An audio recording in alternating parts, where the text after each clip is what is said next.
Good morning, everybody. Sunday morning, model cars and coffee. Another day, another plain mug. I wasn't really sure what to show off this week. It's been a busy week. Haven't had time to pre-record anything.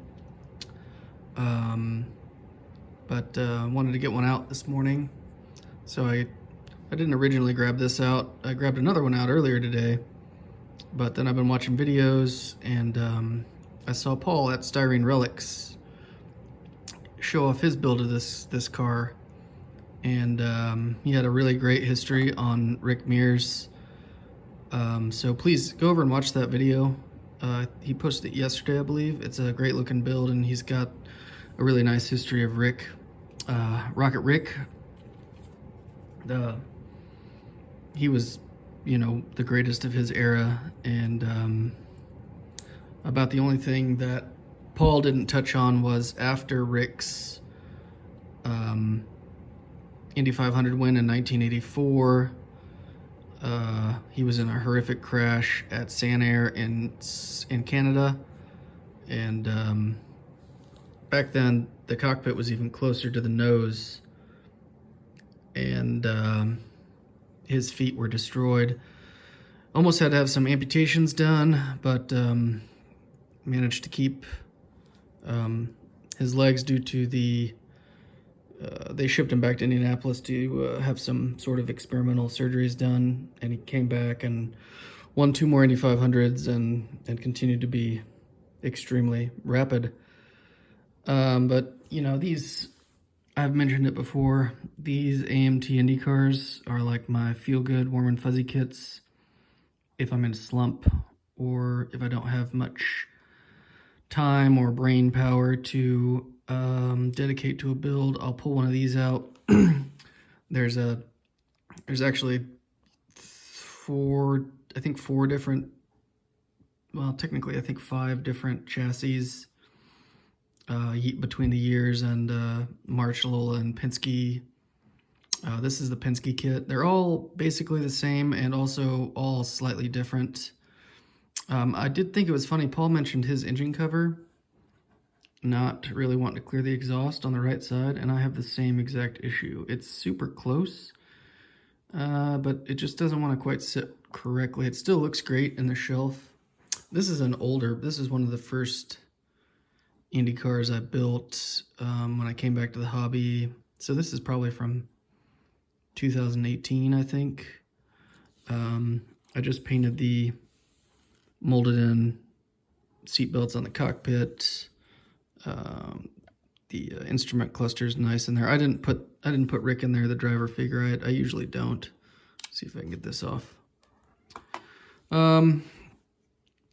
So like Paul had mentioned, it's got some really great details, especially in the engine bay.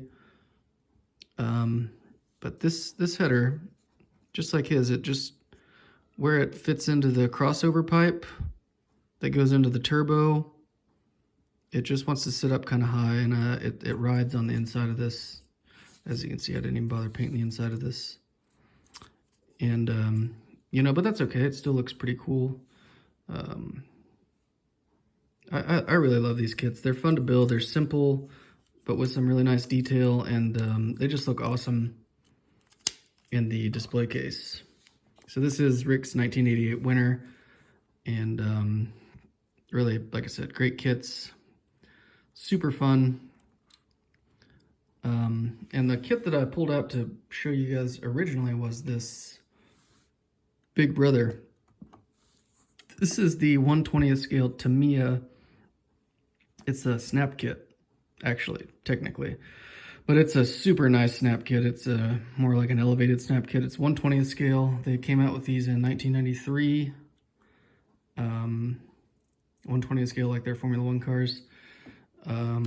They were boxed as either Nigel Mansell, that was the big thing. Mansell was the Formula One world champion, and he came over to run the IndyCar series instead of defending his Formula One title. And these build up awesome. They look awesome. But there was the Mansell. This was the Mansell kit. It came with road course wings. And then the other kit was Raoul Boisel.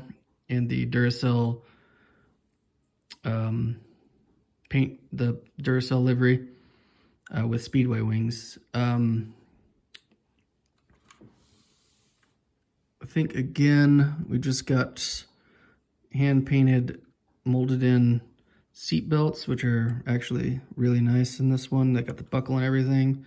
Nice cockpit with a decal.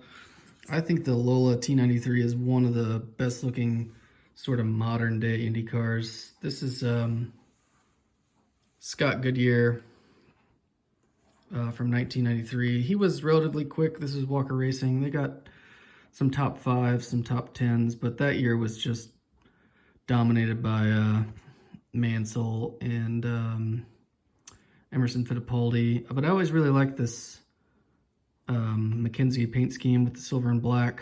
These are Indycars decals for both the tires and the livery. This is a really cool, well, it's a really cool snap kit. It's got full engine detail and everything. If I can get the engine cover off, I'll show you, but it's very tight.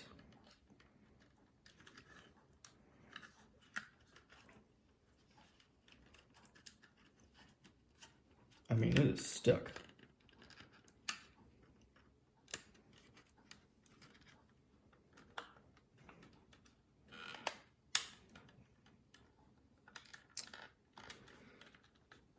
Well, maybe you weren't meant to see the engine.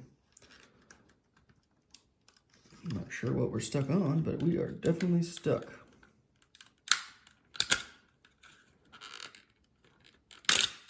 Good grief. I got it off. That was insane. So it's got, you could really detail this up nicely because it's got the radiators, it's got the Cosworth, I mean, it's got everything. It's a really cool kit and a really simple build as long as you don't want to take your engine cover back off, because that was absurd how well that was on there. But yeah, that's it. Just want to show these off. I have another one of these Lolas. I have the Speedway wings to build. These have posable steering as well. Just really nice kits. And you know, these AMT kits too, they're really fun, and both of them are simple builds but really nicely detailed. So if you ever need something simple and fun that'll look great on your shelf, pick up an Indycar. Hope you guys have a great rest of your weekend, and I can't wait to see what you've all been working on, and catch you guys all again very soon.